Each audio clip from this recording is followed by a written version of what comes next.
Pues nada, buenas tardes, compañeros, compañeras, camaradas. Seguimos con el ciclo de pensamiento africano, en una nueva jornada que se aplazó en diciembre sobre Frantz Fanon, la que íbamos a hacer en diciembre por motivo del 60 aniversario de su fallecimiento. No fue posible por circunstancias sobrevenidas de la pandemia y otras circunstancias. Y bueno, pues ya nos tenemos ahora en enero y contamos con una mesa para hablar sobre Frantz Fanon muy interesante. Voy a presentarlos, los compañeros de la Universidad Complutense de Madrid. Daniel Montañez Pico, que es profesor postdoctoral, investigador postdoctoral de la Universidad Nacional Autónoma de México. El compañero Pablo Gil Olmo, que es también profesor de la Universidad de Coimbra, ¿no? Y la compañera Nora García, que es la responsable para África de la Comisión Internacional del Partido Comunista de España. Los tres, aparte de hablar hoy sobre Frantz Fanon, tienen algo en común también de futuro, y es que los tres van a participar entre los meses de febrero y junio de este año en un curso que hace la Universidad Complutense de Madrid, la Escuela de Relaciones Laborales, sobre marxismos del sur. Con lo cual es un curso que también está abierto a que se inscriba cualquier persona que esté interesada en la información y los problemas sobre África y sobre el pensamiento africano. Y bueno, pues es un curso muy interesante que además pues, dura desde el mes de febrero hasta el mes de junio. Creo que es un día a la semana, ¿no? Sí. Un día a la semana, con lo cual, bueno, pues os animo también a que entréis en la página de la Universidad Complutense de Escuelas Laborales y que os inscribáis en este curso, ¿no? Y bueno, pues una vez más, agradeceros vuestra asistencia, agradecer al Partido Comunista de Puente Vallecas la cesión de este espacio, que se llama El Espacio, precisamente, es un centro social de participación y socialización de la clase obrera de Vallecas y de Madrid, con lo cual, pues muchas gracias al Puente Vallecas, al núcleo de Puente Vallecas, por dejarnos ese espacio. También, una vez más, pues a la FIN, la Fundación de Investigaciones Marxistas, que es la que promociona y colabora en la difusión gráfica de esta jornada, de estos ciclos, grabándolos y difundiendo posteriormente a través del canal de la FIN TV y en YouTube, con lo cual también os animamos a que os metáis en este canal y veáis no solamente la grabación de esta jornada, sino las anteriores que ha habido ya sobre Sankara, sobre Kizelbo y sobre Ben Barka, que están muy interesantes y la verdad os animo a que las difundáis también entre vuestros compañeros y camaradas, ¿no? Y sin más, pues yo ya le doy la palabra a Ana Zalandona, que es la compañera con la que hemos organizado este ciclo de jornadas sobre el pensamiento africano, que es la representante en Madrid, la coordinadora en Madrid de la editorial One Africa, de libros sobre África, y bueno, pues ella va a informar un poco pues, del objetivo de esta jornada, de este ciclo, de la editorial, de los libros que están editando sobre líderes y pensamiento africano, y sobre historia y de literatura africana, y sin más, pues Ana, tienes toda la palabra. Buenas tardes, amigos y amigas, camaradas, compañeros y compañeras, diplomáticos, gente de los pueblos. Para nosotros, hacer homenaje a Fanon supone un placer, ¿no? Porque Fanon ha sido el primero que se atrevió a denunciar lo que estaba ocurriendo en el mundo, ¿no? Las injusticias y las discriminaciones. Entonces, bueno, independientemente de que fuera intelectual, porque era un intelectual puro, sinceramente de espíritu y sobre todo de acción, ¿no? Fanon, como si no le conocéis, para los que no le conocéis, Fanon es un hombre que a los 17 años se enroló en las filas del ejército francés para luchar contra los nazis. Imaginaros a los 17 años una vivencia como esa. O sea que lo que estoy hablando de un personaje con mucha lucidez. Después de esa experiencia, pues bueno, Fanon fue a Argelia y en Argelia, bueno, pues había terminado la carrera de psiquiatría porque fue psiquiátrico y no me extraña porque después de esa vivencia no me extraña que quisiera ayudar a las personas mentalmente. Se fue a Argelia y en Argelia, bueno, pues él lo que se dedicó es a discriminación racial y a lo rural, ¿no? Quiero decir que el pensamiento de Fanon se basa un poquito en que, bueno, la clase burguesa de aquellos tiempos de los países que estaban en descolonización, bueno, pues se quedaban ahí, no hacían nada, ¿no? Pero todo eso lo van a contar mis compañeros, así que yo solo quiero hacer una mención, ¿no? Fanon también tenía, este hombre es que tenía muchas cosas positivas, ¿no? Y aparte de ser muy activo, ¿no? Él no estaba fijo en una lucha. Su lucha era la discriminación, como os he comentado, y las injusticias. Y sobre todo la discriminación racial. Porque él las vivió en sus propias filas. Imaginaros que en sus propias filas, cuando se enroló en el ejército, viviera una experiencia así. A eso a cualquiera le hubiera trastornado. Sin embargo, a él, bueno, pues mira, él sacó lo positivo de todo eso y pudo ponerlo en práctica, ¿no? Porque se hizo psiquiatra y ayudó a las personas. Fanon también era periodista. Y estando en Argelia, bueno, pues fíjate, ironías de la vida, el gobierno francés le desterró y le mandó al exilio. Él se exilió en Túnez. O sea, fíjate lo que es la vida, ¿no? Y en Túnez, bueno, pues se iba a los sitios más marginados y ahí hacía su labor de periodismo. También Fanon, sin duda, era un hombre íntegro y muy respetado. Como panafricanista, Fanon se fue se fue a Accra, ¿no? Y en las reuniones que tuvieron tan importante, que donde estaba Che Guevara, donde estaba Agustín Neto, donde estaba Lubumba, bueno, pues él era muy respetado, independientemente que su mundo no era precisamente el ser político, pero estaba vinculado con la política, porque se dedicaba más a lo social, ¿no? Así que nada, yo me voy a despedir haciendo homenaje a Fanon, que bueno, y decir de él que sus pensamientos están vivos al día de hoy y que eso es un orgullo para la humanidad, que podamos disfrutar de los pensamientos de Fanon y ponerlos en práctica y utilizarlos como herramientas, pues eso es un lujo, en mi opinión. Las palabras de libertad y justicia y el derecho de los pueblos, esa era la filosofía de Fanon. También os diré que era un hombre muy solidario, por eso le quiero dedicar este poema. Solidaridad. Te encuentro de camino, me quedo sin palabras. No tengas miedo de mí, porque tenemos las mismas armas. Somos ciudadanos de a pie, no importa si tú te cansas. Yo sigo caminando por ti, que todos juntos la carretera se alcanza. Vais a poder seguir. Esas preguntas de las que nos hablan solo piden apoyos a vuestra resistencia humana.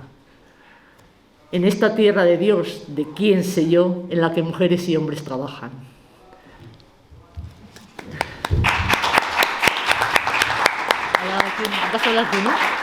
Bueno, le paso al compañero.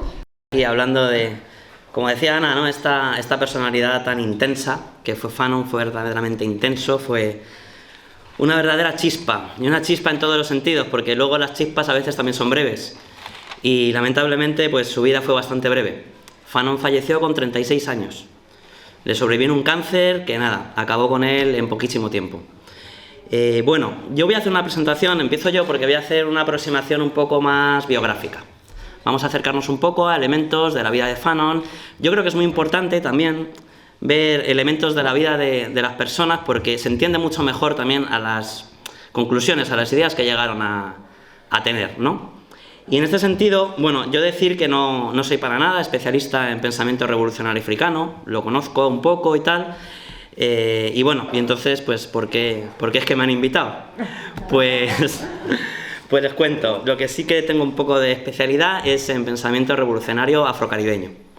Y curiosamente, en este ciclo de conferencias sobre pensamiento africano, tenemos el único personaje que no es africano de origen, es el que estamos presentando hoy. Y bueno, es por eso que me han invitado. Frantz Fanon es afrocaribeño y nace en... Disculpen, es una lástima, había preparado un montón de imágenes, como era una presentación biográfica, pues tengo, bueno, un montón de imágenes de su vida y todo. Luego, si quieren, pues se acercan y se las puedo mostrar, ¿vale? También hemos traído los libros, todos los libros de Fanon, por si los quieren ver. Están traducidos al castellano la mayoría, solamente queda por traducir las obras completas, que ya son las cartas y un montón de materiales, que bueno, que está en francés y en algún momento, pues, alguna editorial se animará. No, nosotros tenemos, Ah, ¿tenéis algunas? Sí. Te lo he comentado. Tenéis aquí el libro de Fanon para comprarle. No es Los Desterrados de la Tierra, pero trae fragmentos de ese libro, ¿ale? Sí, El libro de... Sí, es verdad, gracias Ana. El libro de Fanon, de One Africa, que están vendiendo acá, es muy bueno, es muy bueno. Contiene una parte de los condenados de la tierra, también un texto que se llama Racismo y Cultura, si mal no recuerdo, muy bueno, que viene en otro libro también que está por aquí, por la Revolución Africana, y también otro extracto. Vamos, que han seleccionado 3 textos muy buenos, como para entrar en el pensamiento de Fanon, creo que es una buena compra, es un maravilloso libro. Bueno, pues les comentaba, Frantz Fanon es afrocaribeño. ¿Y de qué parte del Caribe es? Es de la isla de Martinica. Él nace en Fort-de-France, que es la capital de Martinica, el 20 de julio de 1925. Nace, como decía Ana, en una época intensa, ¿no?, de la historia contemporánea del siglo XX. Y bueno, entonces, claro, nos preguntamos cómo es que un afrocaribeño acaba peleando por los africanos, junto a los africanos, etcétera, ¿no? Parecería como una excepción, nos podríamos preguntar. Pues la verdad es que no. Esto es una tónica y realmente podríamos decir que Fanon camina sobre hombros de gigantes, ¿no?, por utilizar esa expresión tan típica. Ya desde el siglo XIX encontramos a personajes afrocaribeños, intelectuales, activistas, que están muy en sintonía con lo que está pasando en África, con los procesos revolucionarios y de todo tipo. Aquí les había traído algunos, además personajes bastante desconocidos como Blyden, no sé si les suena. Blyden es de las Islas Vírgenes Británicas del siglo XIX.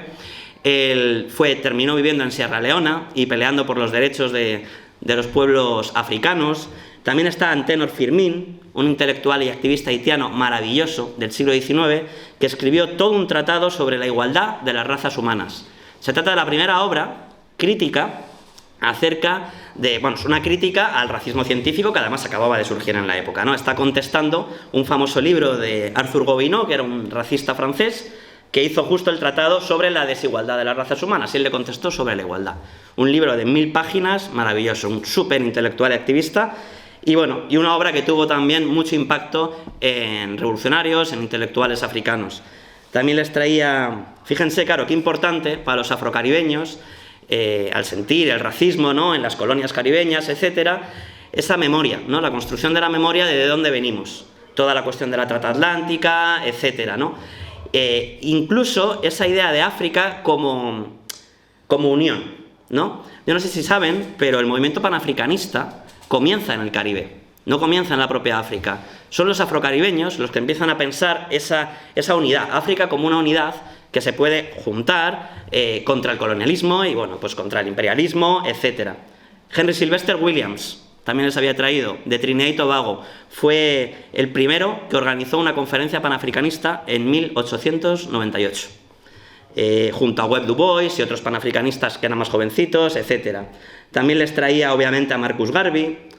Marcus Garvey es más conocido, tuvo un movimiento de masas muy fuerte, de millones de personas. Él es de Jamaica, aunque luego puso su base de operaciones en Estados Unidos. Y bueno, un personaje un poco polémico, porque ciertamente sí era como más liberal y tal, pero en términos de concientización, de subir la autoestima de los pueblos negros después de haber sido vapuleados durante 300 años, vamos, yo creo que no tuvo rival. Un orador excelente. Y bueno, ya luego más en el siglo XX les traía a un personaje que bien podría haber estado también en este ciclo de conferencias, como es George Padmore. George Padmore, un fantástico marxista también de Trinidad y Tobago, que de hecho muchas veces se le considera como el padre de las independencias africanas. Él se tiró toda su vida en Inglaterra escribiendo y peleando por la descolonización de África y terminó, también tuvo una muerte repentina lamentablemente, siendo asesor de Nkrumah, que a Nkrumah sí le vamos a tener dentro de poco en este seminario. Y bueno, le sobrevino también una muerte de joven, pero un personaje fantástico. Tiene un montón de libros sobre el colonialismo en África, buenísimos. Bueno, obviamente a Césaire, ¿no? A Aimé Césaire, también de Martinica, el padre de uno de los fundadores con Senghor de la negritud. Y por último también les traía a Walter Rodney. Walter Rodney es un intelectual y activista de Guyana que hizo una obra fundamental, trabajó con Nyerere, que por cierto también la vamos a tener aquí, para que vean el vínculo entre los afrocaribeños y los africanos es tremendo durante la historia. Estuvo 5 años en Tanzania, en la Tanzania de Nyerere, que ya lo veremos cuando toque, ese día que fue, bueno, una experiencia revolucionaria de cambio social muy interesante, y escribió una obra que es básica para los estudios antiimperialistas africanos, que es de cómo Europa subdesarrolló África. Es un manual maravilloso, que lo tenemos también traducido en castellano en la editorial Siglo XXI, que se lo recomiendo porque es un libro buenísimo. Y bueno, ya regresando a Fanon, que vemos que viene de una tradición bastante pesada de gente, intelectuales, activistas afrocaribeños que han estado vinculados a los procesos sociales de África, les traía un mapa de Martinica. Es una isla muy chiquitita, es una isla que está, si tenemos un poco la idea del mapa del Caribe, está en el Caribe de las Antillas Menores, el que está más expuesto a los huracanes, al Atlántico. Bueno, por ahí hay islas como Dominica, está también las Islas San Martín, que son holandesas, y bueno, es un territorio muy curioso, son islas muy chiquititas. En todas se establece desde la colonización un régimen de plantación brutal, estamos hablando de más de un 90% por lo menos de población esclava, y de ese 90%, un 80% podríamos decir de población afrodescendiente. También había esclavos de India, de otras colonias. Según la colonia que tuviera la isla, pues manejaba la población trabajadora racializada y colonial de diferente manera, ¿no? En el caso del Imperio francés era fundamentalmente del África Occidental. En el caso del Imperio inglés sí que había más, mezclaban con gente asiática y tal. En el caso del Imperio francés no tanto. En Martinica nunca ha bajado el porcentaje de un 80% de afrodescendencia, y actualmente tiene 400.000 habitantes. Es muchísima población para una isla tan chiquitita. Siempre tuvo mucha población todas estas islas porque necesitaban muchísima mano de obra para sacar adelante todas las materias primas y recursos que fueron fundamentales para desarrollar el capitalismo en Europa, la revolución industrial, etc. Muy difícilmente, sin el colonialismo, podría haberse levantado el sistema capitalista como se levantó. Entonces, bueno, Fanon viene de esta tradición. Él viene, obviamente, de afrodescendientes y descendiente de antiguos esclavos de las plantaciones de la isla. Y me ha gustado mucho el dato que ha dado Ana. Es verdad que Fanon participa en la Segunda Guerra Mundial, se politiza desde muy jovencito, ya desde los 17 años, pero incluso antes de ir a la Segunda Guerra Mundial ya se empieza a politizar cuando llegan las tropas de Vichy. Claro, Francia tiene un cambio político, llegan las tropas nazis y de repente se inunda la isla de Martinica de soldados blancos. Y empiezan a vivir el racismo de una manera brutal. Violaciones sistemáticas a las mujeres, palizas tremendas todos los días, y él está viviendo esto. Entonces enseguida se alista las fuerzas de liberación. Entonces, antes primero de irse a la Segunda Guerra Mundial a pelear contra los nazis, primero participan las fuerzas de liberación francesas. De hecho, se tiene que ir a Dominica, que es una isla que está encima de Martinica, porque Martinica sí está muy controlada por las tropas de Vichy, Dominica no tanto. Entonces, bueno, participa de ese proceso, consiguen liberar las islas, consiguen terminar con la Francia de Vichy, y ya es cuando se va a la segunda, se va a Europa, ¿no? Viaja a Europa. Y este momento es muy importante. La politización de los soldados negros, tanto en la Primera como en la Segunda Guerra Mundial, fue muy fuerte.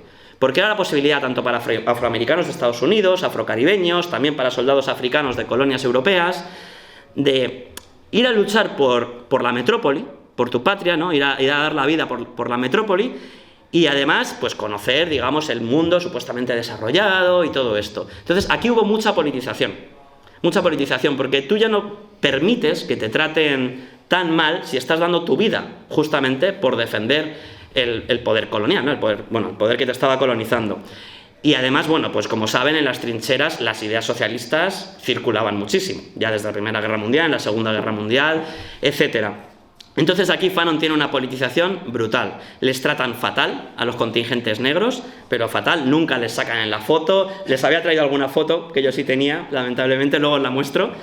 Pero ellos se hicieron alguna foto, y sí, por ahí hay archivos con fotos, pero bueno, en la época como que los borraban completamente, les daban los peores trabajos, les ponían, eran carne de cañón absoluta, etcétera. Pero bueno, los que sobrevivieron y los que pudieron regresar a sus países normalmente fueron los que luego, ¡pum!, se politizaron, revolucionaron, montaron sindicatos, etcétera.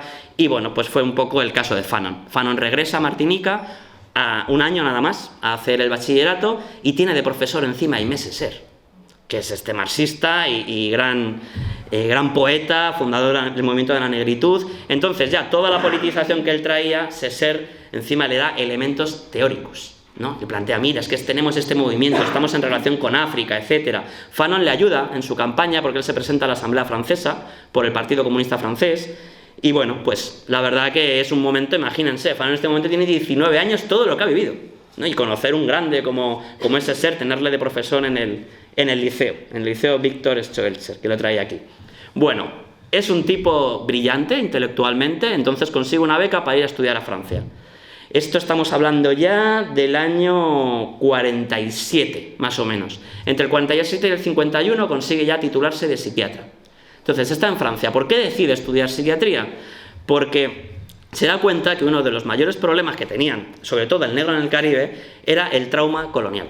Y que el trauma colonial no es solamente una cuestión material, que por supuesto que lo es, sino también psicológica. Entonces se empieza a interesar muchísimo por la psicología y empieza a conocer a gente, bueno, de esta época maravillosa. Se junta con Merleau-Ponty, que era el gran filósofo de la fenomenología de la percepción. Es un filósofo, bueno, pues que dentro de la fenomenología pone mucho énfasis en el cuerpo. Y dice Fanon, claro, qué importante es el cuerpo para mí, porque yo soy un hombre negro. A mí me han educado como un francés, pero vamos, casi más que a los franceses. Porque encima yo, para demostrar que soy francés, aunque sea negro, me esfuerzo más en parecer más francés, ¿no? Entonces él cuenta que llegaba ahí a Francia y hablaba de los autores clásicos franceses con la gente y él conocía más que los propios franceses, ¿no? Pero a la vez nunca le consideraban a él un francés. Entonces entra ahí con una esquizofrenia muy fuerte, que es la que él empieza a teorizar en esta época. También se junta, no sé si le conozcan, quizá en este aula haya gente que sí conozca, a un psicólogo marxista catalán que se llamaba Francesc Tosquelles. Bueno, murió en los años 90 y vamos, fue un luchador social y tuvo aportes a la psicología muy interesantes porque ponía mucho énfasis en que los problemas psicológicos no solamente eran cuestiones de traumas edípicos, psicoanalíticos, etcétera, sino que también estaba el factor cultural y social, ¿no? Y eso para Fanon va a ser fundamental. Entonces él trabaja con él en un hospital experimental.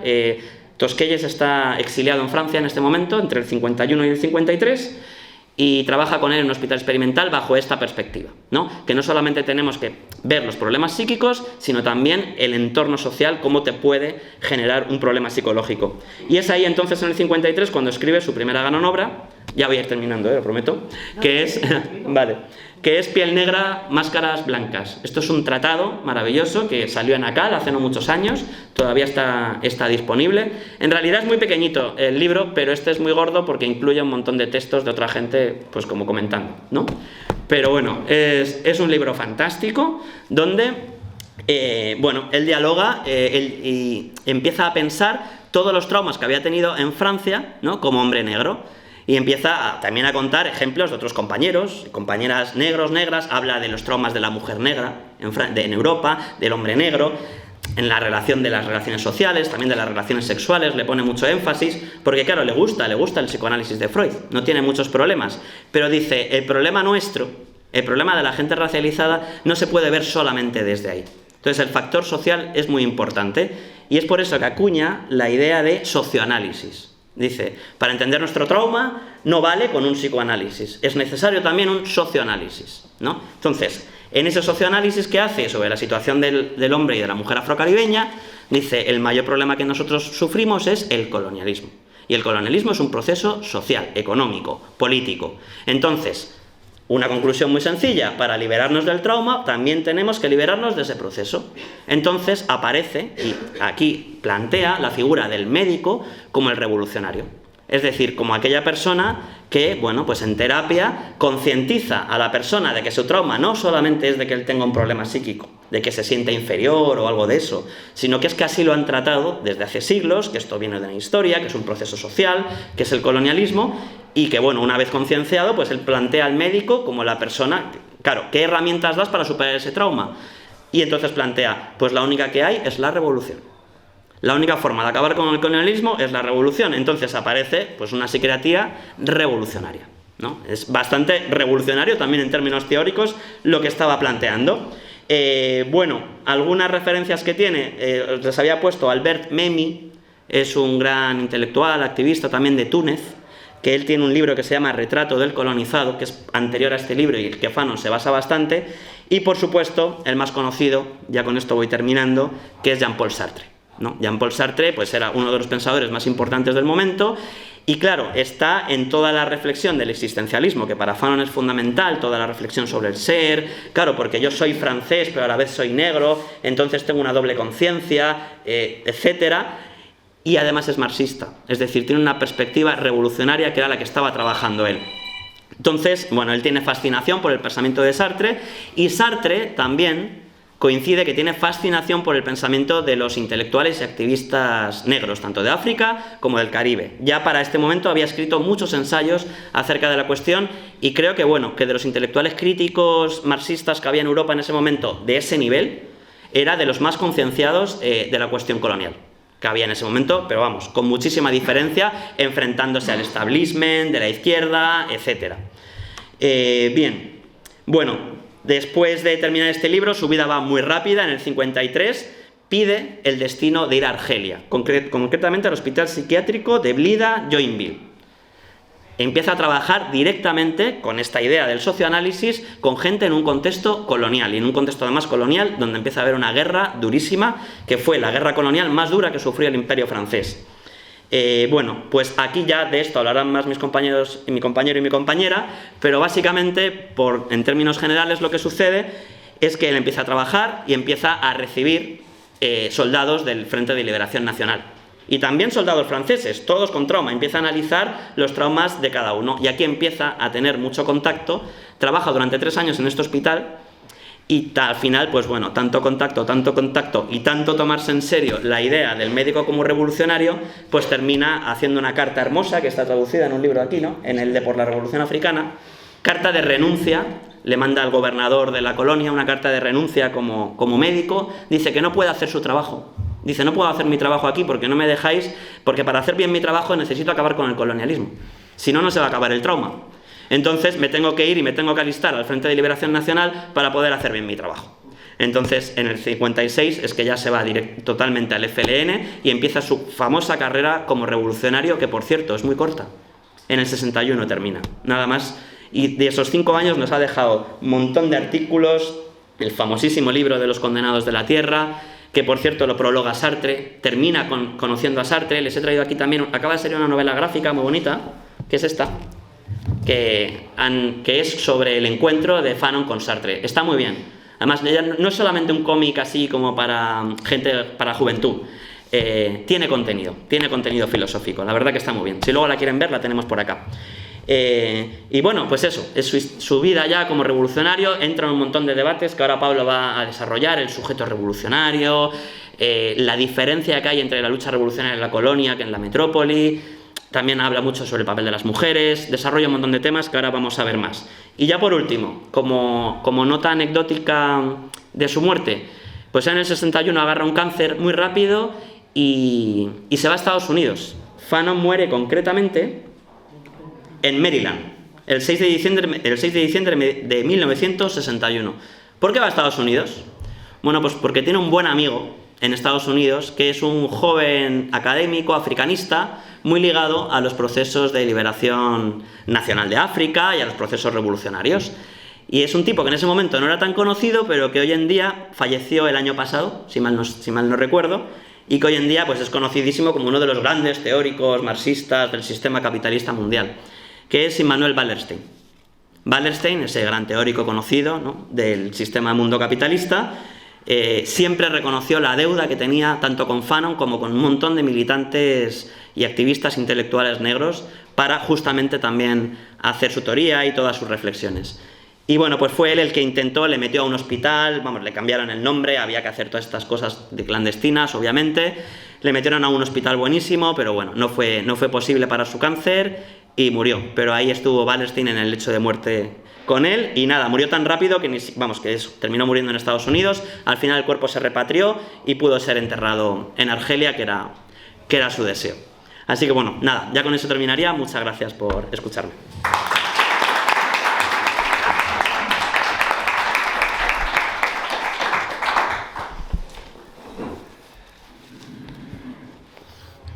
Bueno, buenas tardes a todos. Yo me llamo Pablo Gil Olmo. Tengo primero de todo que decir que yo soy un poco un reemplazo de última hora de otra persona que va a dar la charla, que no ha podido venir por temas de salud.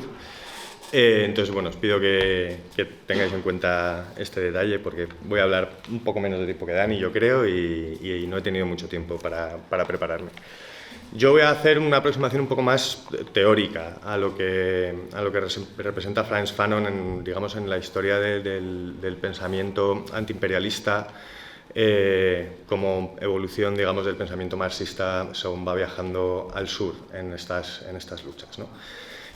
Fanon es un personaje muy controvertido en términos teóricos. A Fanon se le ha apropiado desde todo tipo de marcos teóricos. Lo que podríamos llamar un tema un poco más posmoderno. Se ha utilizado mucho a Fanon para sus propias teorías, lo cual yo creo que ciertamente hay cierta base para ello, porque lo que hace Fanon de llevarse el existencialismo a una teoría muy psicológica y tal, ciertamente da cierta base para reinterpretarlo en una clave un poco más posmoderna, digamos. El propio Foucault reconoce que muchas de sus ideas originalmente las toma de Fanon y las desarrolla desde ahí. Pero bueno, yo creo que para entender al personaje y sobre todo las ideas importantísimas a las que dio lugar, hay que situarle también un poco en los debates de su tiempo, ¿no? Y en su tiempo, cuando él llega a Francia, uno de los debates principales que había, incluso dentro de la izquierda, era, por raro que nos pueda sonar hoy en día, era sobre la capacidad de los pueblos colonizados para gobernarse a sí mismos y para llevar a cabo sus propias luchas de liberación. Entonces yo interpreto que toda esta teoría psicológica de Fanon sobre el trauma del sujeto colonizado es una forma de dar una explicación alternativa a las que se daban en ese momento sobre por qué los pueblos colonizados no tomaban en sus manos sus propios destinos de una manera más contundente, ¿no? Esas teorías mainstream de ese momento pues hablaban de cuestiones simplistas, el atraso, la incapacidad, y desde una postura más de derechas y más racista directamente, incluso la inferioridad, ¿no? Fanon, sobre todo en Piel negra, máscaras blancas, elabora esa teoría psicológica para explicar que lo que le pasa al sujeto colonizado no es que sea incapaz, ni que sea inferior, ni nada de eso, sino que lo que le pasa es que tiene un trauma después de 300 años de violencia directa sobre su cuerpo y de una dominación brutal. Tiene un trauma que necesita vencer. Y desde el psicoanálisis y desde el socioanálisis, la única forma de vencer un trauma es enfrentarse a él. Y la única forma de enfrentarse a él en las condiciones en las que viven los sujetos colonizados es a través de la violencia. Fanon hace una defensa que nos puede gustar más o menos, o que podemos debatir más o menos, pero hace una defensa sobre todo, también en ese libro, pero sobre todo en Los condenados de la tierra. En Los condenados de la tierra hace una defensa de la violencia como medio de liberación del sujeto colonizado, no solo como medio de liberación política, sino como medio de liberación psicológica, de superar ese trauma que lleva encima después de tanto ultraje a su dignidad humana. Y bueno, hay pasajes que son realmente, hay algunos autores, algunos comentaristas de Fanon que dicen que ese libro es una auténtica oda a la violencia como forma de liberación. Yo no sé si diría tanto, pero desde luego le confiere mucha importancia. En ese sentido, yo quería también recalcar que Fanon es, ante todo, y a pesar de todas esas interpretaciones desde diversos ámbitos que se han hecho, es ante todo un revolucionario. Es un revolucionario y además absolutamente radical y sin fisuras. Es un revolucionario que no admite ambajes, no admite consideraciones supuestamente estratégicas o cualquier tipo de cálculo posibilista. Para él solo vale la lucha armada hasta la liberación total. Y todos sus textos son una justificación y un razonamiento de que esa es la única estrategia válida y la única estrategia posible para acabar con el colonialismo de forma completa. De nuevo, esto podemos debatirlo, podemos estar de acuerdo, podemos no estar de acuerdo, pero Fanon era tremendamente radical, no admitía ninguna ambigüedad en ese sentido. Y no lo era por pureza teórica o por, digamos, mantenerse fiel a los elementos teóricos de la manera más pura y más estilizada, ¿no? Sino que lo hacía como resultado de su propia experiencia práctica, como primero su experiencia práctica clínica, que es de la que ha hablado Dani, y todo este asunto del trauma y de la lucha y la violencia como forma de liberación, pero también de su práctica militante. Él en su periodo en Argelia aprende que el colonialismo francés no va a conceder una liberación como la que él considera que se debe de imponer en ningún caso, que a lo más que se puede aspirar en la negociación con el gobierno francés es a un cierto grado de cálculo posibilista en el que el gobierno francés hace ciertas concesiones a cambio de mantener ciertas prebendas. Esto a Fanon le resulta absolutamente inválido desde cualquier punto de vista, y sobre todo en sus textos más políticos, que están en este libro de aquí, que son los que publica en la publicación del Frente de Liberación Nacional. Todos sus artículos son una defensa a ultranza de continuar con la lucha armada hasta la liberación total, siempre. Sea el tema que sea del que está hablando, la conclusión, digamos, siempre es esa, ¿no?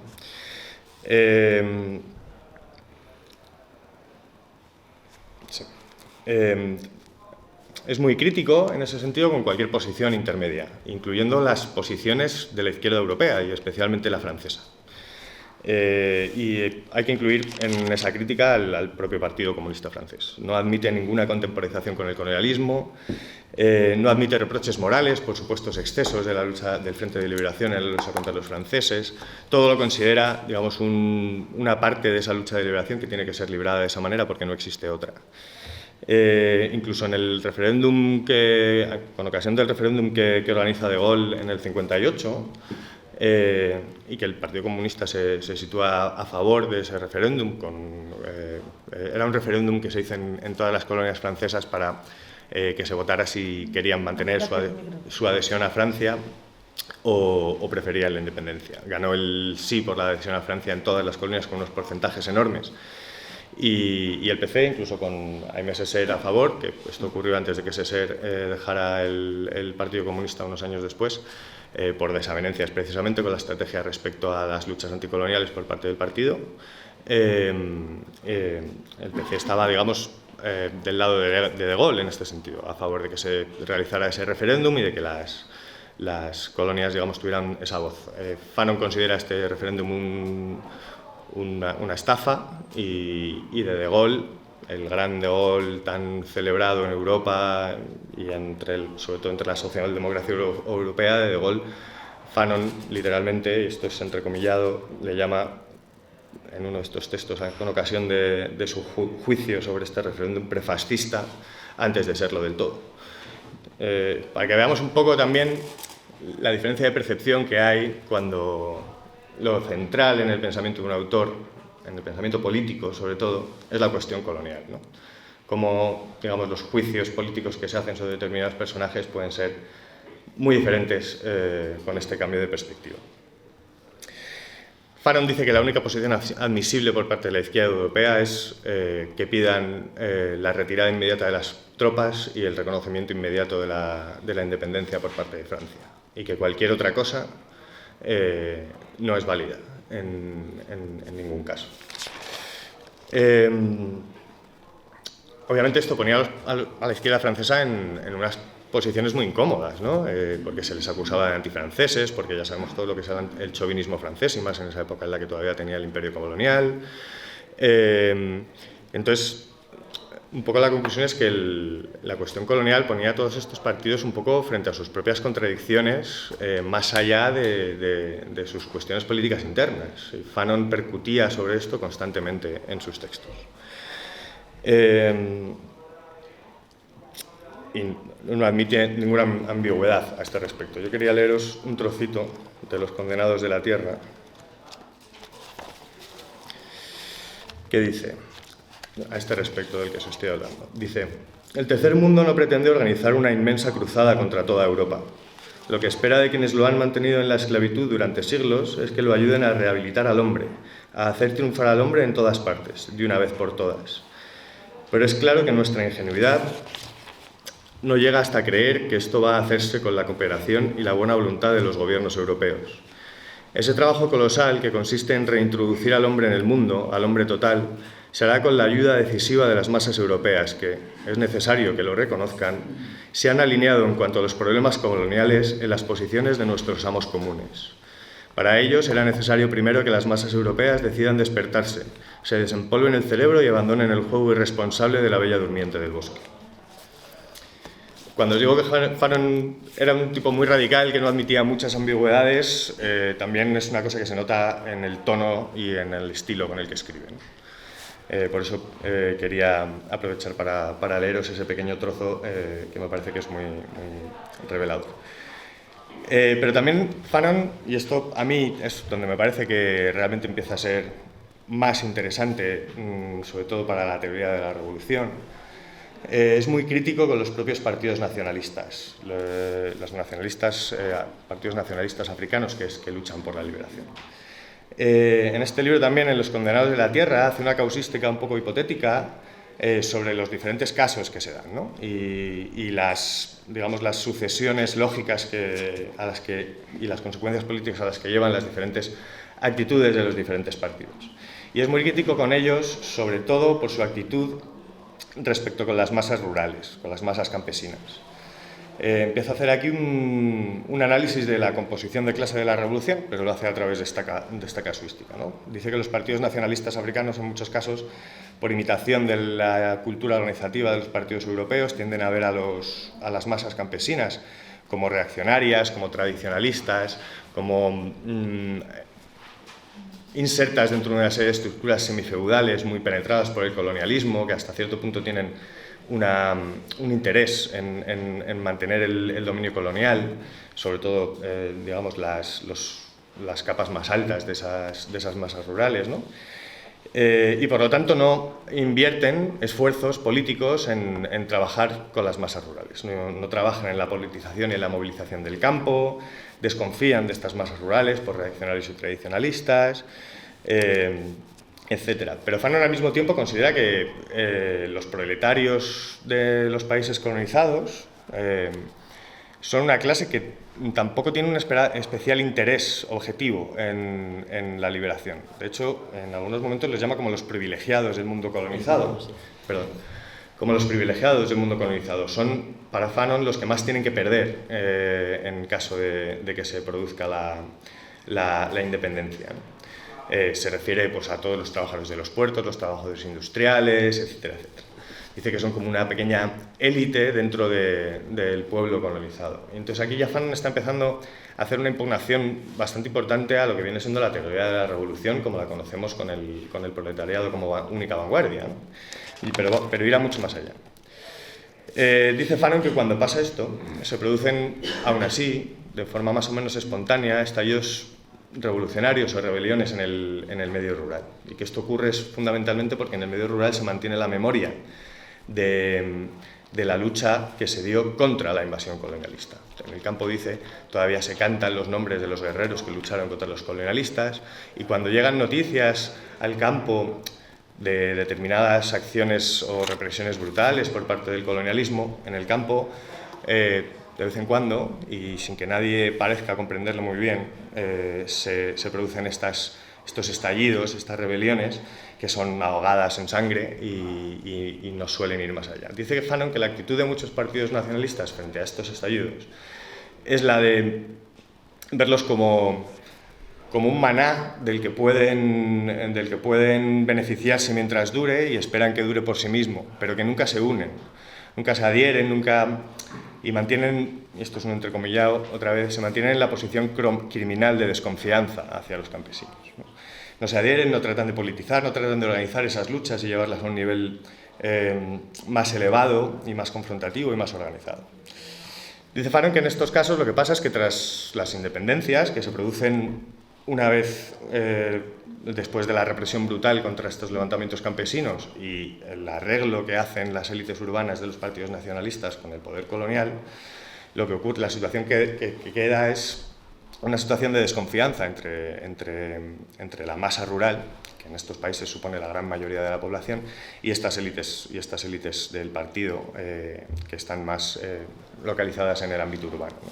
Y que eso es una condición en la que la liberación real no se va a poder producir. Pero dice Fanon que hay una serie de condiciones particulares en las que esto puede suceder de otra manera, y de hecho es como realmente sucedieron gran parte de las guerras de liberación africanas. Dice que cuando hay fuertes disensos dentro del Partido Nacionalista, cuando todavía está, digamos, en su fase exclusivamente urbana, y que hay ciertos activistas que tienen que abandonar la ciudad porque son identificados por el poder colonial como los más radicales, los menos colaboradores, etc., los menos abiertos a la negociación. Tienen que abandonar la ciudad por mera persecución y acaban en el campo. Y en el campo toman contacto con las masas campesinas. Y en el campo empiezan a comprender el punto de vista de las masas campesinas. Y empiezan a politizar y a tener capacidad organizativa respecto a las masas campesinas. Y que cuando este es el caso y se produce el estallido o la rebelión en el campo, la capacidad de ese estallido y de esa rebelión para transformarse en una lucha de liberación realmente organizada a nivel nacional es mucho mayor. Se produce después un proceso de reconexión con los cuadros urbanos una vez se ve que esa rebelión tiene la potencia de efectivamente enfrentarse al colonialismo de una manera más absoluta. Y, dice Fanon, de esta manera es posible obtener una verdadera independencia. A mí me parece muy importante todo esto porque es un cambio de paradigma absoluto en la teoría revolucionaria. Suele señalarse, sobre todo desde los estudios africanos más actuales y tal, que todos los cuadros de los partidos nacionalistas eran de extracción social más o menos pequeño burguesa, pero suele dársele menos importancia al hecho de que las bases, las masas, eran masas campesinas en todas estas luchas de liberación nacional. Y obviamente que los cuadros eran de extracción pequeño burguesa, era una pequeñísima minoría que tenía la educación, que tenía la posibilidad de, digamos, de adoptar esos roles de liderazgo. Pero lo importante de las luchas de liberación africana es que sus bases sociales no eran los proletarios de las fábricas, ni mucho menos la pequeña burguesía, por supuesto. Eran las masas campesinas del interior de los países, esas a las que nunca se les ha puesto nombre, pero que eran las que posibilitaban mantener una guerra de guerrillas que en algunos casos, como en Mozambique, como en Angola, con la propia Guinea, duró décadas. Bueno, en Guinea no duró tanto, pero en otros países. Esta segunda casuística que he definido es básicamente lo que luego hizo Amílcar Cabral. Amílcar Cabral, del que hablaremos después, en otra sesión, cumple con esta segunda casuística de la que hablaba Fanon. Es el tipo que se va al medio rural, conecta con el campesinado y cuando se juntan las condiciones y se produce el estallido o la rebelión, tiene la capacidad de organizar a las masas rurales, de convertir cada pueblo y cada aldea en un refugio para los guerrilleros, de ir organizando el nuevo Estado en las zonas liberadas mientras se sigue produciendo la lucha. Cabral es un tipo... Bueno, Pablo, deja que hablar para el presidente. Ya termino. Vamos, estoy aquí en la última página. Es uno de los tipos más importantes, yo creo, precisamente porque pone estas cosas en prácticas. Y no es solo en Guinea, sino que la mayor parte de las guerras de liberación, luego también en el sur de África, ya más tarde, en los años 80 incluso, en Zimbabue, en Namibia, donde yo he trabajado más en los años 90, Angola, Mozambique, todas estas revoluciones son revoluciones de base absolutamente campesina. A mí este cambio de paradigma me parece muy importante también para pensar el hoy, y con esto termino. Bien, porque si fue posible hacer este cambio de paradigma sobre el sujeto revolucionario en estas condiciones y en este tiempo, ¿qué no seremos capaces nosotros de hacer hoy en esta especie de... no sé, estamos un poco como perdidos teóricamente ahora que el proletariado se está como disolviendo, ¿no? Entonces habría como que quizás tomar un poco de inspiración y ver hasta qué punto las cuestiones como la realización, etcétera, etcétera, sirven de base también para pensar en una teoría de la revolución aplicable en nuestros tiempos. Y con esto termino. Gracias.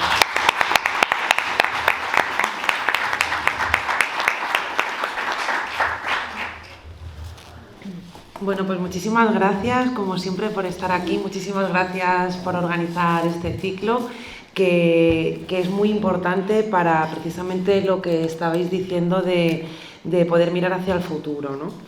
Y Fanon yo creo que es alguien que no te deja igual, o sea, que genera, igual que él era muy apasionado, genera pasiones o odios. Ay, perdona. Bueno, y en mi caso, abiertamente, yo le amo, ¿vale? Y obviamente se pueden decir muchísimas cosas en esta charla, pero hay dos muy claras. Quien no lo haya leído debería de salir queriendo leerlo y, por supuesto, con un libro de África. Y quien lo haya leído, le invitamos, yo creo que desde la mesa, a releerlo y a pensar, a cuestionarse cómo lucha, por la justicia social en su ámbito, a nivel individual y colectivo, y luego repreguntarse cómo deberíamos hacerlo. Porque yo creo que esta última parte de lo que estabas comentando creo que es al menos una de las partes que para mí más me ha sido de utilidad Fanon. Porque para mí Fanon es un diálogo. Y hay un diálogo como militante. Bueno, que aquí ha habido disculpas sobre que si uno no es especialista en el sur, en el sureste, el otro que si le llamaron con poco tiempo. Bueno, yo no soy especialista, yo soy vuestra camarada y para mí Fanon es un diálogo. Es increíble que un señor que ha muerto hace 60 años hable a una señora de su barrio que está pensando qué hacemos este 8M, ¿no? Pero es verdad, nos sentimos muchas personas que no hemos vivido lo que ha vivido Fanon o que no venimos geográficamente o políticamente de su bagaje, nos sentimos incluidas. Y no solamente porque como mujer él tenga que ir buscando en el libro y las mujeres no sé cuánto, que aparte lo hace y es también uno de los elementos controvertidos que ojalá tuviéramos tiempo para hablarlo, sino porque interpela nuestras realidades y yo creo que interpela a Fanon a todas las realidades que vivimos aquí. Y sobre todo algo muy importante, es útil, no para ser más lista, no para tener un libro en la biblioteca que digas, tienes los libros de Fanon, sino porque es útil para pensar el presente y el trabajo diario que realizó con otras y con otros, ¿no? Y lo voy a hilar con lo último que acabas de decir, el ámbito de la educación política popular. Yo lo pienso siempre reflexiono cuando leo a Fanon, no puedo dejar de pensarlo y es precisamente por esa relación de cómo construimos, ¿no? Porque no podemos pensar que los cambios pues, son puntos en un momento, ¿no? Como cuando hablábamos de la biografía de pues en 1954 no sé cuánto y chimpún, sino que al final lo que estamos haciendo es desarrollar un proceso de diálogo y en ese diálogo pues tenemos que saber a quién hablamos y cómo hablamos y entender que somos camaradas, ¿no? Entonces, bueno, en concreto, para que tengáis un ejemplo de la importancia que tiene ese pensamiento y las reflexiones, ¿no? Y esas idas y vueltas en la historia, en el tema concreto de la educación política popular, no soy la primera persona que lo relaciona, ni la más lista. Paulo Freire, que era un señor brasileño muy importante del siglo pasado, que dedicó su vida a pensar precisamente cómo educarnos, qué tipo de educación que necesitamos para emanciparnos y para organizarnos, pues tenía su famoso libro sobre el tema del, ¿cómo es el oprimido? La pedagogía del oprimido, que lo leía cuando estaba en el exilio en Chile, cuando la dictadura de Brasil, le llega el libro y dice, pues nada, tengo que reescribir el libro, porque ahora mismo acabo de leer Condenados de la Tierra y me acabo de dejar del revés. Y efectivamente, ese señor que tiene que reescribir ese libro porque se da cuenta del impacto de esas palabras en la construcción de los procesos, en el desarrollo de los sujetos políticos a nivel colectivo, porque en todo esto, porque es verdad que el tema de la violencia es tal y cual y que el señor era muy radical, pero en el centro de todo lo que habla está la democracia, la participación, el ampliar siempre ese nosotras y nosotros con el que construimos futuro, ¿no? Y entonces, bueno, pues este señor termina escribiendo su libro y termina influenciando precisamente a Amílcar Cabral, ¿no? Porque, bueno, aparte tenían también la facilidad del idioma. Luego este señor, Paulo Freire, se va a África, a la parte sur y conoce a un señor que se llama Steve Biko, cuando es uno de los líderes del SASO, que es el movimiento estudiantil de Sudáfrica, es uno de los líderes de la lucha contra el apartheid, y se ponen a trabajar juntos. De hecho, Paulo ve a Steve Biko unos días antes de que le asesinen, y ahí en Durban se dan cuenta de que a través de esas reflexiones convierten su lucha poniendo en el centro una acción radicalmente democrática que construye conciencia de manera colectiva. ¿Vale? Porque aquí cuando hablamos de Fanon, y es lo que habías dicho tú antes, hay mucha gente que habla de mi experiencia, lo que yo siento, ¿no? Y hay muchas maneras de interpretarlo en donde que al final no nos aportan. Pero precisamente lo que dice este señor, Fanon, es, bueno, y todo esto ¿vale? Para cambiarlo todo, porque para cambiarlo todo lo que hacemos es pensar colectivamente, es decir, mi experiencia tiene sentido cuando la relaciono con el mundo, cuando saco conclusiones, y esas son las claves en las que yo puedo construirme como sujeto político. Lo que quiero decir, para no dar la chapa, esta idea y vuelta de Fanon que contagia, que cambia realidades, que influye a la gente, que no solo toma las armas, sino que toma el libro y toma la mano de su vecino para luchar, le pone a la altura de los grandes del marxismo. Y es muy interesante, de hecho, mirar su relación con el marxismo, su relación con su práctica política. Porque a Fanon, como era tan radical, no le valían los axiomas, ¿no? Esto que en diseño dicen menos es más. Pues si a Fanon le dicen menos es más, te dicen menos es menos o menos es más o más es más. ¿Qué me estás contando? No le vale, ¿no? Tampoco le vale, yo qué sé, pues a lo mejor nos hace repensar muchos de nuestros axiomas. Y tampoco tiene ni fe ciega ni es dogmático. En un momento como los 60, donde hay muchísimos manuales de hola, léete solo este libro y no leas la página 4. En ese momento ese señor entiende a Marx. Y de hecho es más marxista que Sartre, si lo puedo decir, por mucho que hable de que él es el señor marxista, porque Sartre se dedica a hablar de los impactos psicológicos, ¿no? De cómo, pero no lo relaciona con la lucha, con el sistema, ¿no? Entonces, bueno, este señor, como dices tú, habla del campesinado, pero habla del campesinado porque entiende bien a Marx. Yo no sé si estoy de acuerdo o no lo he entendido bien, pero es que del campesinado desde el marxismo hemos hablado siempre. Hemos tenido, obviamente, errores, pero ha habido debates brutales. Es decir, yo no sé si habría que volver a leer a Bukharin, pero es que desde el inicio de cuando han ocurrido revoluciones se ha contado con el campesinado, ¿vale? Porque el marxismo no es Europa. Y si no, ¿cómo se hubiera hecho sin el campesinado la revolución china? Por lo tanto, el campesinado ha sido siempre un sujeto político. El problema es cómo, y era creo que lo que decías tú, cómo se relaciona a nivel organizativo, a nivel orgánico, la toma del poder, la toma de conciencia y cómo se le mantiene en la toma de decisiones y en la democracia. Eso que se decía, ¿no?, de esa actitud leninista de cualquier obrero, cualquier fontanero puede ser el presidente, ¿no?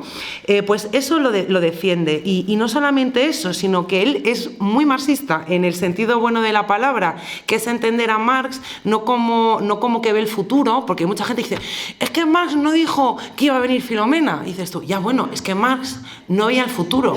Marx era un señor que escribió muchísimas cosas, también en muy poco tiempo para todo lo que escribió, madre mía, y que él primero, cuando vio el follón que se montó, dijo, antes cuando salió la segunda edición de Francia, oye, un poco de calma, o sea, que esto que he hecho aquí es analizar esto basándome en el mundo occidental, con referencias a Inglaterra, tal y cual, pero que esto no vale para todo. Y de hecho se pone a mencionar los casos que luego son lo que ocurre realmente en el mundo, porque aquí, si lo recordamos bien, hemos hecho la revolución 0.000 veces. Quien ha hecho la revolución han sido los demás, han sido en el sur, han sido precisamente utilizando los pensamientos en movimiento que terminan Marx el último año antes de morir diciendo, esto ocurre aquí, en otro lugar del mundo hay que ver lo que pasa. Y algo que parece muy absurdo, porque nosotros somos marxistas y no idealistas, pero no repitamos fórmulas en contextos que no existen. Lo más difícil y la tarea más importante que tenemos es mirar la realidad, analizar el contexto que tenemos enfrente, entender la dialéctica, ¿no? Por lo tanto, para mí, Fanon pues es uno de los grandes del marxismo, y aquí lo voy a decir alto y claro, y sin racismo, qué marxismo negro, ni qué intelectual negro, ni nada del marxismo, ¿vale? Porque es una cosa que nosotras no nos podemos permitir. Es decir, personas tan importantes como este señor no puede estar en la estantería del marxismo negro. ¿Qué es eso? No lo entiendo. Tampoco entiendo el marxismo, las mujeres marxistas, ni cosas así. Vamos a entenderlo a nivel también profundo, ¿no? Bueno, esta ida y vuelta pues debería de ocurrir en Europa, y yo creo que este ejemplo que ha pasado en Latinoamérica o en Asia con África debería de pasar aquí. Deberíamos de repensar precisamente lo que decía Fanon. Si queremos responder a la esperanza de nuestros pueblos, no hay que fijarse solo en Europa. Así que bueno, como yo soy responsable de África en la Secretaría Internacional del partido, pues tengo que comentarlo para que también nos quede claro como camaradas cuando pensamos en teoría y en práctica y en el qué hacer, pues que no solamente tenemos que mirar Europa. Bueno, simplemente decir eso, que tenemos que ampliar nuestra mente, que entender lo que nos dice Fanon y utilizarlo en nuestra práctica política. Es decir, el qué hacer ahora, ¿no? es que la clase trabajadora se diluye, no sé qué. Pues si lo vemos a nivel mundial, el rostro de los trabajadores en el mundo siguen siendo personas que trabajan con sus manos, que no tienen casa fija y que no comen 3 veces al día. Es decir, que está la Gig Economy y que están los Riders y Amazon, pero el mundo todavía necesita del trabajo campesino. Y no me imaginaba yo hoy hablar de las macrogranjas aquí, pero es verdad que el campesinado existe, es decir, es uno de los elementos claves que tenemos que repensar si queremos que el planeta exista, y creo que debemos de también incorporarlo en... Y no sé, no, me hace mucho lío lo de la España vaciada y todo eso, pero tenemos que trabajar con la gente con la que vivimos, y hay gente que vive en un sitio y gente que vive en otro, y ahí tenemos que organizarlos.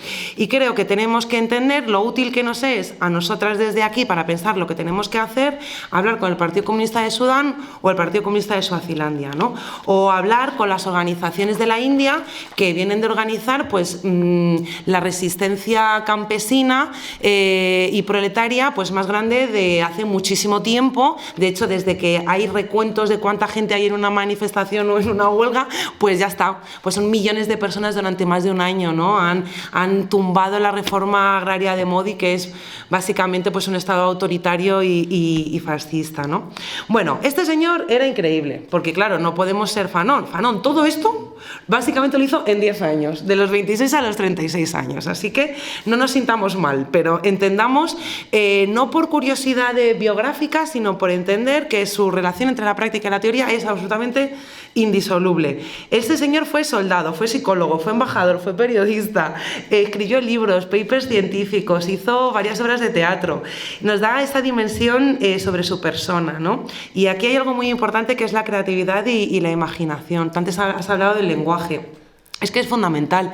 Es que él, aparte, hace todo esto que hace desde la poesía, lo hace desde las metáforas, y por eso aquí recalco lo del diálogo, porque te posiciona en luchas universales, en ideas, fuerzas clave para la lucha de hoy, de aquí y de allí, y a la vez te está hablando a ti, porque al ser un lenguaje abierto es poético, y también tú lo puedes entender en torno a lo que a ti te afecta. Y estoy muy de acuerdo con lo que decíais antes. Él era un revolucionario, o sea, basta ya de romperlo en migajas y hacer autopsia de la gente.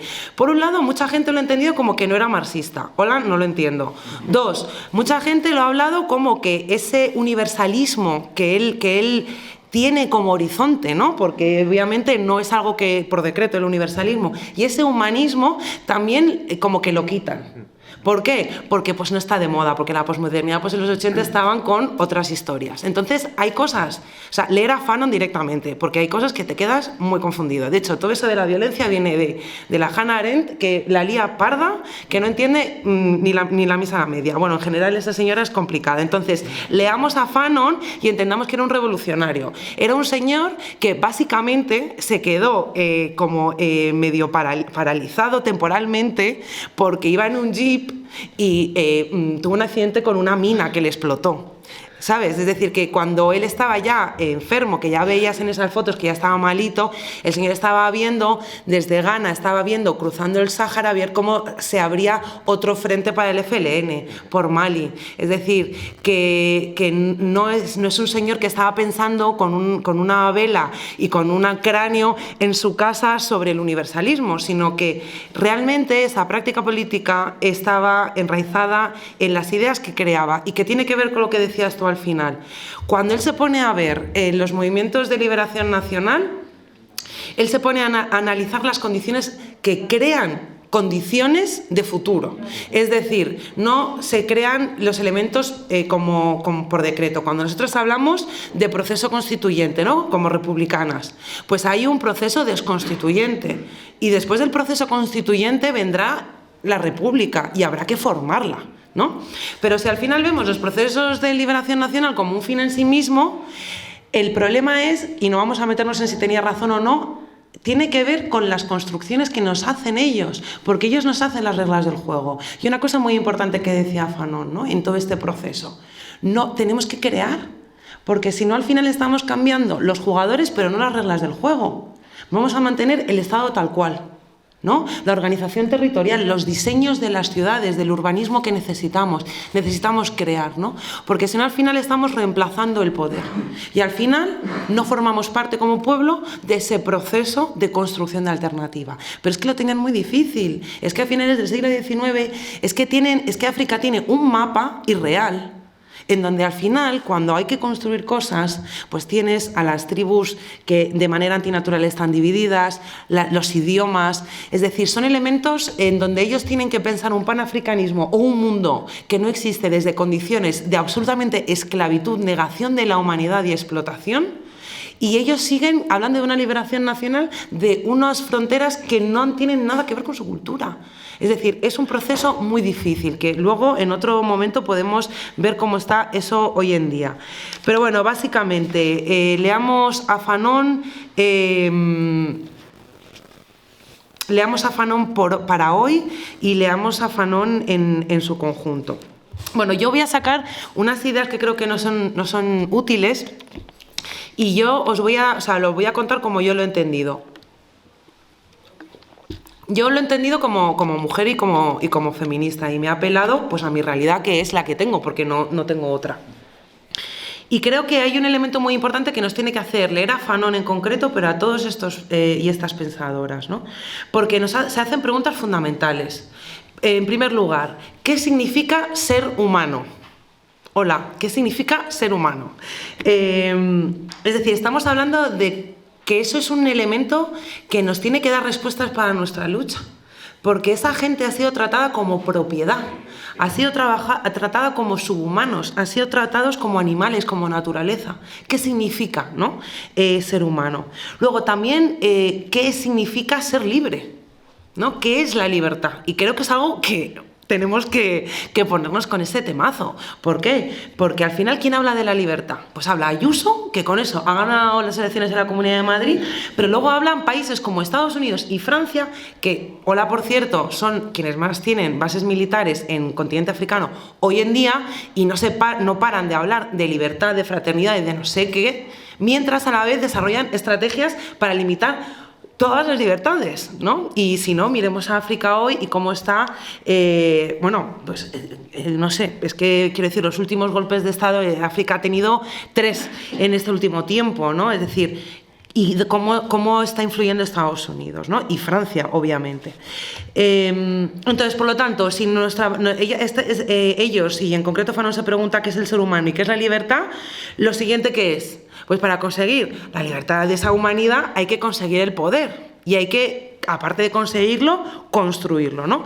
Entonces, aquí se plantea algo muy importante que tiene que ver con esto psicológico, y aquí yo me entiendo como mujer, en donde partimos de experiencias personales, obviamente con nuestras amigas pues hacemos terapia, pero cuando las feministas decimos que lo personal es político, es porque somos capaces de organizar esa rabia en esa lucha, ¿no? Entonces, te pones a pensar, ¿qué es el poder? Entonces te puedes poner a leer a gente muy lista que dice no sé qué, no sé cuánto, tal. Pero básicamente el poder es la capacidad que tenemos tú o yo de querer hacer algo y conseguirlo, ¿no? De poder realizar lo que quieres hacer, ¿no?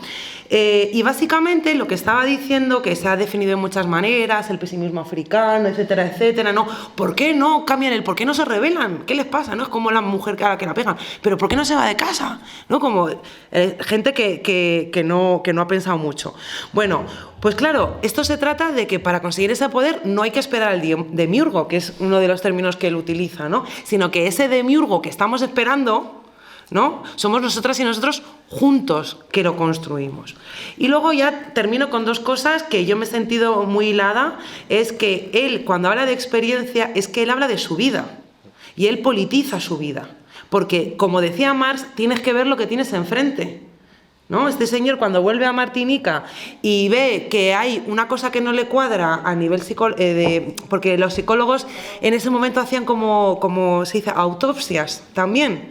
Es que manda desenterrar a una señora que hacía 3 meses que había fallecido porque no le cuadraban los registros. Y entonces la desentierra y dice, es que esta mujer, esto que no sé qué estáis contando, a esta mujer la han asesinado por violencia de género. Y todo el mundo hace... pues vale. Y nadie hace nada, ¿no? Y él va y dice, pero mira lo que ha pasado, pero vamos a hacer algo, pero esto... Entonces, claro, ante eso, él te describe situaciones de colapso, ¿no? Y creo que es al final de Piel negra, máscaras blancas que dice, claro, es que no soy humano. Porque por más que me esfuerzo en hablar bien francés y en ir perfectamente vestido, no soy humano, porque ser humano es ser blanco. Y él entra en un colapso. Y después de ese colapso que dice, vamos a trabajar, vamos a ponernos a trabajar, ¿no? Y hay ese proceso de construcción y de reconstruirse, ¿no? Y yo creo que en eso nosotras, que desde el pensamiento crítico y desde nuestras experiencias diferentes, obviamente, nos podemos sentir identificados. Y aquí termino con una cosa importante, que es la idea del maniqueísmo. Es algo que también se ha utilizado mucho para explicar el feminismo. El maniqueísmo al final es la estructura de la imaginación racista, ¿no? Es como una columna en donde lo blanco y está aquí, y lo negro está aquí. Entonces, lo blanco pues es limpio y lo negro es sucio. Lo blanco es la razón y lo negro la emoción. Lo blanco es lo bueno y lo negro es lo malo, ¿no? Y al final es la expresión de del sistema del apartheid, ¿no? Y él lo describe como mundos en compartimentos, mundos cortados en dos, mundos estrechos sembrados de violencia, porque para hacer esa división hay que tener a la gente disciplinada, ¿no? Y eso también nos pasa también a las mujeres, ¿no? Es decir, nosotras somos lo dulce, los hombres son lo fuerte, nosotras somos naturaleza, la pasión, ¿no? Y ellos son la razón. Y entonces, claro, ante esa estructura maniquea, el que dice, pues señor, es que yo no caso, no voy a ser blanco, no voy a ser persona así, tengo que romper esa estructura. Y ahí es de hecho donde rompe con Aimé, con Aimé Césaire, porque dice, claro, Césaire dice, pues mira, a mí me han dejado la casilla de lo negro y esta gente no me gusta nada y no me van a reconocer nunca, pues me quedo a gusto aquí, ¿no? Y entonces esa idea que él tiene de la negritud, que es cuando él rompe, y de hecho él rompe y se enfada con él y dice Fanon, como vuelva a Martinica voy y lo mato, ¿no? Es decir, que ahí está Fanon diciendo, hostia, es que si nos quedamos con el esquema racista en el cajón y en los atributos que nos están dando, aunque estemos a gusto porque digamos, pues lo negro es la emoción, pues genial, pues a tope, vamos a tocar percusión, ¿no? Pues eso no cambia el mundo, ¿no? Y entonces ahí y es en el capítulo precisamente sobre la negritud que tiene ahí en el libro, que dice, no, es que lo que hay que hacer es romper el contexto. Hay que romper esos compartimentos. Y simplemente por terminar, se habla mucho de la otredad, ¿no? De yo soy yo y tú eres el otro.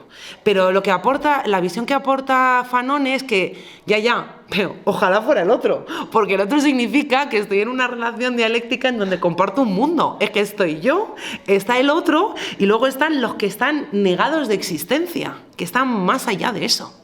Y yo estoy ahí, ¿no? Entonces, la manera que entiende el racismo es muy importante porque es algo que nos influye a todos, que son grandes preguntas del momento, ¿no?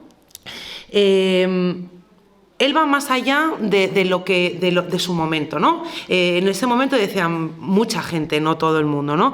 Primero la revolución y luego ya, pues, el racismo, el feminismo, ¿no? Como que había una lista de la compra pendiente que dice, mira, primero papel higiénico, que es lo más importante, y luego ya lo demás, luego la sal, lo que sea, ¿no? Él dice, eso no. Pero por otro lado, tampoco puede ser que simplemente se crea... que el racismo no tiene una relación con el sistema, ¿no? Porque si no parecería como que para superar el capitalismo no hace falta romper las lógicas del capitalismo. Entonces, él al final hace como una relación en donde trabaja y articula el racismo en dos niveles, ¿no? Y primero también termina diciendo algo muy obvio, que es, el racismo se basa en una gran mentira. Se basa en ver a una persona y decir, estoy viendo a una persona y luego decirte a ti misma, no es una persona, ¿no? Es decir, es una gran mentira que no es razonable, y eso él va hablando de esa razón, esa búsqueda de la razón, y por eso hace los libros, ¿no? Porque busca respuestas y busca compartirlas, ¿no? ¿Qué significa? ¿Qué es lo que quiere? Y es el primer libro, ¿no? El Piel negra, máscaras blancas. ¿Qué es lo que quiere la gente negra, ¿no? Y la respuesta es ser blanca. ¿Por qué? Porque ser blanca significa ser humano.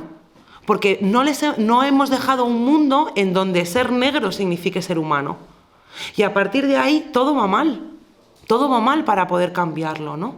Entonces él intenta responder a eso y decir, compañero, compañera, vamos a crear un mundo en donde pueda ser negro, pueda ser árabe, porque él trabaja obviamente con árabes y con tribus, además del norte de África, que pueda ser chino, que pueda ser de donde sea, y pueda ser humano. Y vamos a ver dónde está esto. ¿Dónde está esto en la relación que afecta a los blancos y a los negros? Igual que el feminismo habla de cómo afecta el patriarcado a los hombres y a las mujeres, ¿no? Y tiene esa visión humanista de construcción. Bueno, sin decir más cosas sobre esto, es muy interesante cómo él articula todo el sistema de racismo y cómo eso nos tiene que hacer pensar en nuestra lucha política. Porque no podemos pensar solamente que el racismo es producto de una determinación económica y de un interés del capital, sino que lo que aporta este señor es que después de no sé cuántos cientos de años de tratando a la gente como basura, como animales, como no humanos, eso tiene efectos sociales en las estructuras y en cómo nos vemos entre personas, y eso afecta a quienes tenemos que cambiar el mundo, ¿no?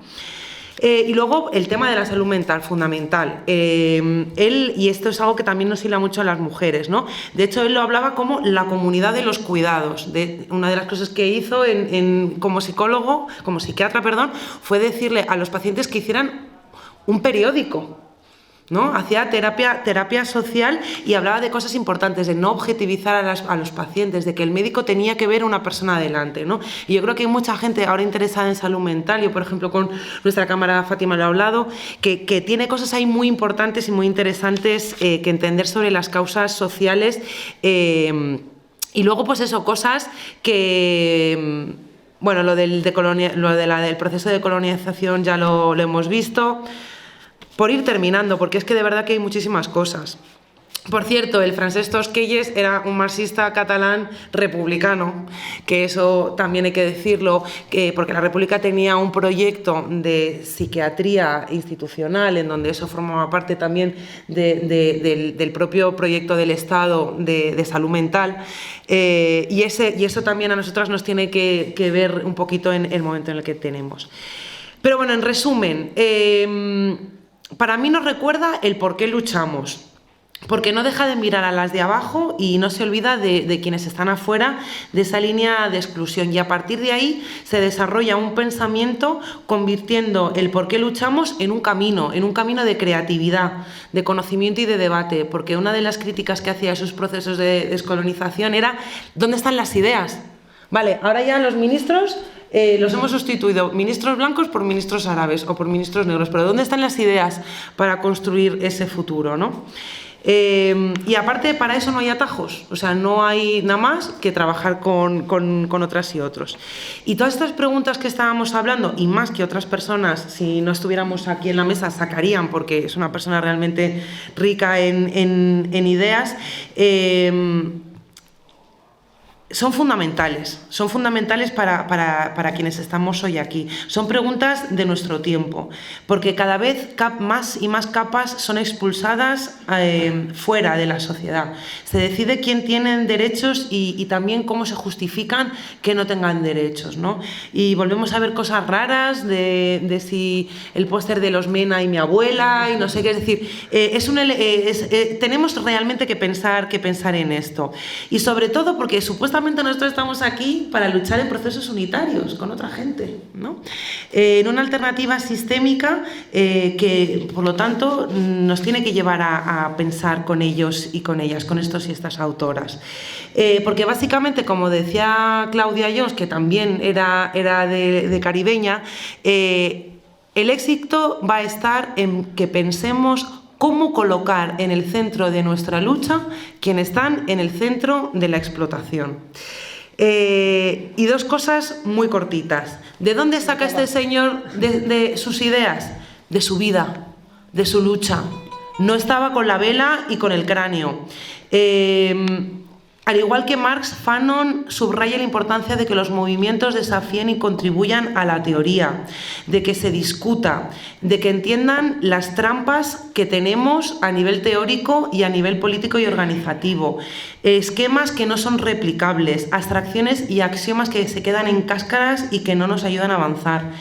nos invita a sacar conclusiones de nuestros procesos políticos. ¿Quiénes quedan fuera de nuestros procesos políticos? ¿No? Porque hay muchas cosas que nos tiene que hacer para pensar como sociedad. Esa idea de la conciencia colectiva y de la lucha y del trabajo profundamente democrático entre el pueblo y el Estado, ¿no? Y no veía el futuro, analizaba lo que había. Por terminar, la tarea de los intelectuales militantes. Para Fanon, la vocación del intelectual militante es estar, y aquí es una cita, en la zona de inestabilidad oculta donde habita el pueblo, en la olla hirviente de la que surgirá el aprendizaje del futuro, y allí colaborar en el plano físico con el cuerpo. Así que, compañeras y compañeros, todas podemos leer a Fanon.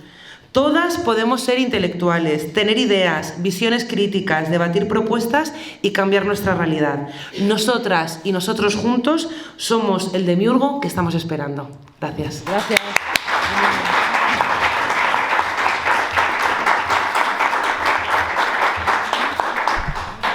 Ser, ¿no? Que siempre me llamas Sol, es que nos parecemos mucho, ya, pero yo soy más joven. Ya lo sé, siempre te llamo Sol, la verdad que sí, porque eres un sol.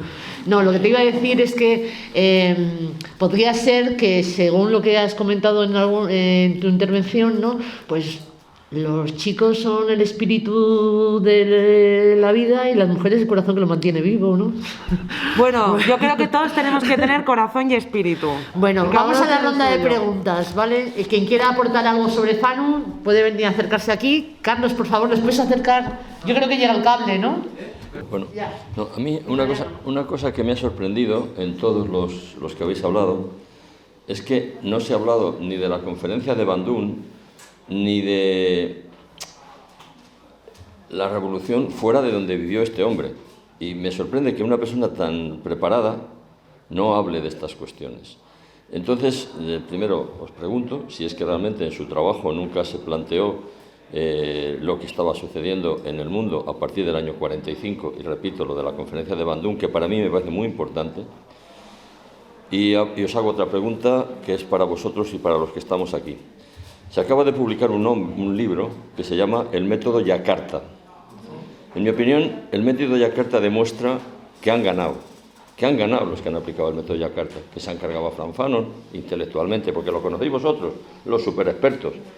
Yo estoy seguro que la gente joven, incluso titulados hoy, y la mejor prueba son estas charlas. ¿Dónde están nuestros jóvenes? ¿Dónde está la gente que va a bachillerato, que va a las universidades? Ha ganado el método Yakarta. Por lo tanto, las preguntas que habéis hecho vosotros, yo creo que siguen en pie, y yo las hago a todo el mundo. Si ha ganado el método Yakarta, ojo, porque el método Yakarta ha ganado porque han utilizado la violencia para destruirnos a los que no querían o no queríamos la violencia. Han utilizado las ideas del propio Fanon sobre la violencia para cargarse a Nyerere, para cargarse a Sukarno, para acabar con el movimiento feminista realmente que ya existía. Entonces, claro que hay preguntas, y desde el Partido Comunista y desde este tipo de sitios quizá tenemos que empezar a responder. Gracias.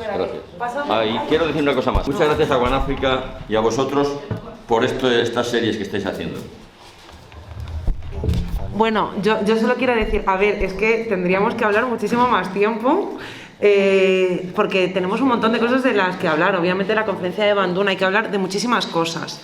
Yo te recomiendo, Victoriana, aparte del libro de Yakarta, que aparte el señor es estupendo y tal y cual, te recomiendo Las balas de Washington, de Vijay Prashad, que realmente tiene una visión más amplia de lo que es el imperialismo estadounidense y la estrategia que se lleva a cabo en el siglo XX. Es un libro muy pequeñito y que va hilando las cosas de una manera muy interesante.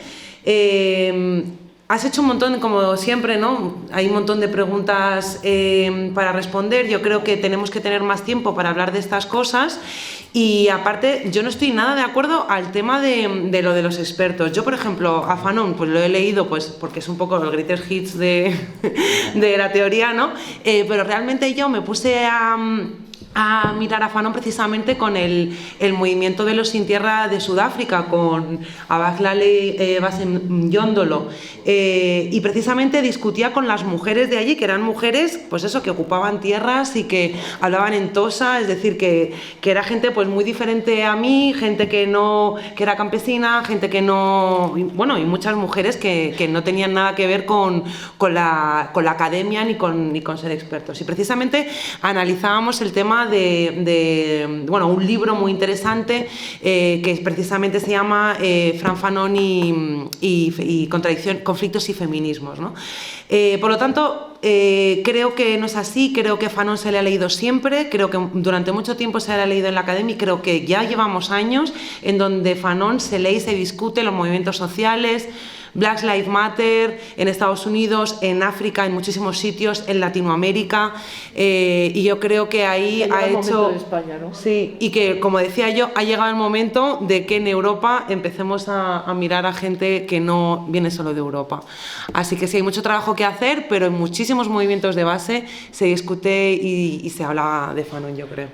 Muchas gracias. ¿Alguien más? Carlos. Pues muchísimas gracias, porque yo creo que entre los cuatro habéis hecho una magnífica exposición y aparte de introducción al pensamiento de Fanon, un verdadero impulso para que todos lo lean y lo leamos, ¿no? Yo, claro, quería incidir más que nada, una pregunta, pero que contiene una valoración, ¿no? Porque sí es cierto, como habéis expuesto, que la figura, el pensamiento de Fanon ha sido toqueteado por todos lados, ¿eh? Y ha sido, desde antes de su muerte, ya era el polémico por antonomasia, en Francia y después fuera de Francia, y en el ámbito de los países coloniales, pues más aún, ¿no? Por las cosas que él mismo expuso. Yo siempre he considerado que Fanon significó un salto adelante, una especie de gran escalón en la reflexión teórica en todo el planeta, quiero decir. O sea, para mí Fanon, como sí habéis señalado muy bien, es en primer lugar uno de los grandes teóricos del materialismo histórico. Sus obras son materialismo histórico, incluso Piel Negra, Máscaras Blancas, que pudiera parecer un libro más en sentido poético. Su contenido es eminentemente un análisis social, económico y psiquiátrico, ¿no? Su método es imprescindible para entender todo lo que ha sido la evolución del pensamiento crítico en Europa, en África y en todo el planeta a partir de entonces. Vamos a ver, yo creo que sin haber leído a Fanon, yo no entendería a Silvia Federici, por ejemplo. O sea, yo no me podría plantear esa enorme investigación que es Calibán y la bruja, ¿no? Que realmente para mí es fundacional, también es un salto teórico de primera categoría, si la Federici no se hubiera inspirado, no sé si lo cita más o menos, pero no me importa, o sea, porque es que se nota que el método que Federici utiliza nace de las propias entrañas de los textos de Fanon, ¿no? Y la pregunta va más bien sobre una reflexión en torno a si el pensamiento teórico de Fanon, porque claro, yo sí creo que conocemos a Fanon, seamos realistas, o sea, Fanon es un verdadero teórico porque, en definitiva, unió la teoría y la praxis, que es lo que siempre decimos. O sea, es la biografía de Marx o de Lenin o de Trotsky. Si Marx no hubiera sido dirigente, el organizador de la AIT, su reflexión teórica no se hubiera quedado en las aulas. Y entonces esto me lleva, y en el contexto del colonialismo, a una especie de autorreflexión. Porque hablamos de colonialismo, hablamos de neocolonialismo. Yo creo que la importancia de los condenados de la tierra es que incide no solamente en la lucha contra el colonialismo, sino en la reflexión sobre eso que ya está viniendo entonces, es el año 60-61, que es el neocolonialismo, desde el punto de vista económico, desde el punto de vista social y desde el punto de vista de la psicología social también. Claro, eso es magnífico. Pero claro, tampoco nos tenemos que llamar a engaños. Todos los movimientos de liberación nacional han sido derrotados. Todos. En el sentido en el que se cumplían las peores expectativas que anuncia Fanon. Es decir, la contrarrevolución. Esa burguesía pobre del país tercermundista, que curiosamente aquí se ha hablado mucho políticamente de casta. Yo creo que el primero que utiliza la expresión caste bourgeoise es Fanon, casta burguesa, en Los Condenados. Se habla en la actualidad mucho de los estudios postcoloniales, ¿no? Eso es lo que a mí me hace a veces gracia, ¿no? Porque miras los programas de las universidades y claro, es que desde Sédar Senghor, Cesaire, el propio Fanon están ahí encapsulados en una cosa que se llama estudio postcolonial. Pero claro, eso es como asumir que el colonialismo ya no existe. Vale, no existe el colonialismo originario, pero es que el drama de toda la segunda mitad del siglo XX y hasta la actualidad es el neocolonialismo. Entonces, a mí me parece, ahí sí que hay una utilización de la cultura en un sentido perverso, que es lo que él denunció durante toda su vida, ¿no? Me he extendido demasiado. No, no pasa nada, hombre, todo es interesante. Aquí todos aprendemos de todos. Y eso lo hablaremos con el Kruma, yo creo, ¿no? Bueno, pues con esto vamos a ir cerrando. Yo lo único que quería dar las gracias al fin, quería dar las gracias a los partidos de izquierdas de España, porque sin vosotros también One África no hubiéramos tenido la oportunidad de vender todo lo que escribimos y dar visión a todos estos escritores y escritoras africanos y latinos afros. Entonces, muchas gracias, compañeros y compañeras, y me voy a despedir diciéndoos que, por favor, aunque sea repetitiva, tengo que ser cansina, ya lo sé, pero adquiráis algún ejemplar de Fanon para saber y tener una lectura nueva de Fanon, ¿no? Que es a través de One África. Fanon, tu gran humanidad te hizo ser dueño y amo de tus pensamientos censurados. Esa discriminación se convirtió en una vivencia al día de hoy. Tus teorías no tienen competencia. Fanon, ayudaste a los más desamparados, entrevistaste a los inocentes y defendiste tus ideas, las de la gente.